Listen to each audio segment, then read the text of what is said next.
ನಮಸ್ಕಾರ. ಕರ್ನಾಟಕ ಮುಖ್ಯಮಂತ್ರಿಯಾದಂಥ ಸಿದ್ದರಾಮಯ್ಯನವರ ವಿರುದ್ಧ ಇವತ್ತು ರಾಜ್ಯಪಾಲರು ಏನು ಪ್ರಾಸಿಕ್ಯೂಷನ್ಗೆ ಅನುಮತಿಯನ್ನು ನೀಡಿದ್ದಾರೆ ಅದನ್ನ ನಾವೆಲ್ಲರೂ ಖಂಡಿಸಬೇಕಾಗ್ತದೆ.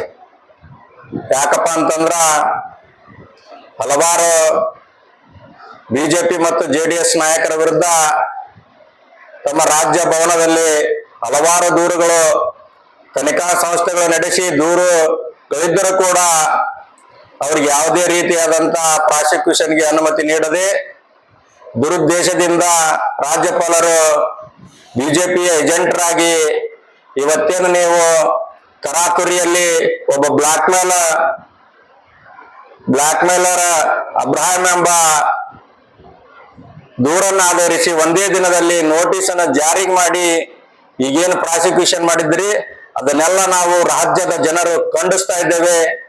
ಆದ್ರಿಂದ ನಾಳೆ ಗದಗ ನಗರದಲ್ಲಿ ಗದಗ ಜಿಲ್ಲಾ ಕಾಂಗ್ರೆಸ್ ಸಮಿತಿ ಅಧ್ಯಕ್ಷರಾದಂತ GS ಪಾಟೀಲ್ ಸಾಹೇಬ್ರ ನೇತೃತ್ವದಲ್ಲಿ ಬೃಹತ್ ಪ್ರತಿಭಟನಾ ರ್ಯಾಲಿಯನ್ನ ಗದಗಿನ ಟಿಪ್ಪು ಸುಲ್ತಾನ್ ಸರ್ಕಲ್ನಿಂದ ಜಿಲ್ಲಾಡಳಿತ ಭವನದವರೆಗೆ ಪ್ರತಿಭಟನಾ ರ್ಯಾಲಿಯನ್ನ ಹಮ್ಮಿಕೊಂಡು ರಾಷ್ಟ್ರಪತಿ ಮೂಲಕ ಜಿಲ್ಲಾಡಳಿತದ ಮೂಲಕ ರಾಷ್ಟ್ರಪತಿಗೆ ಮನವಿಯನ್ನು ಸಲ್ಲಿಸತಕ್ಕಂತ ಕೆಲಸವನ್ನ ನಾಳೆ ಎಲ್ಲರೂ ಕೂಡ ಮಾಡ್ತಾ ಇದ್ದೇವೆ.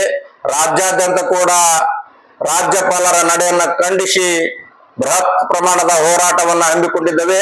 ಕೂಡಲೇ ರಾಜ್ಯಪಾಲರು ಏನು ತಮ್ಮ ಪಕ್ಷದವರ ಏಜೆಂಟ್ ರೀತಿ ಕೆಲಸ ಮಾಡ್ತಿದ್ದೀರಿ ಆ ನಿಮ್ಮ ನಡೆಯನ್ನ ಖಂಡಿಸ್ತಾ ಇದ್ದೇವೆ. ಸಿದ್ದರಾಮಯ್ಯ ಸಾಹೇಬರ ಜೊತೆಗೆ ನಾವೆಲ್ಲರಿದ್ದೇವೆ. ರಾಜ್ಯಾದ್ಯಂತ ಬೀದಿಗಿಳಿದು ಎಲ್ಲ ಕನ್ನಡ ಪರ ಹೋರಾಟಗಾರರಿರ್ಬೋದು ಎಲ್ಲರೂ ಕೂಡ ಹೋರಾಟವನ್ನು ಹಮ್ಮಿಕೊಂಡಿದ್ದಾರೆ. ನೀವು ಸ್ವಾಭಿಮಾನಿ ಕನ್ನಡಿಗನ ಸ್ವಾಭಿಮಾನವನ್ನು ಕೆಣಕಿದ್ದೀರಿ. ಆದ್ದರಿಂದ ನೀವು ಮರ್ಯಾದೆಯಿಂದ ಈ ರಾಜ್ಯವನ್ನ ಬಿಟ್ಟು ತೊಲಗಬೇಕು ಎಂಬುದನ್ನು ನಾವು ನಾಳೆ ಪ್ರತಿಭಟನೆ ಮೂಲಕ ಒತ್ತಾಯಿಸ್ತಾ ಇದ್ದೇವೆ.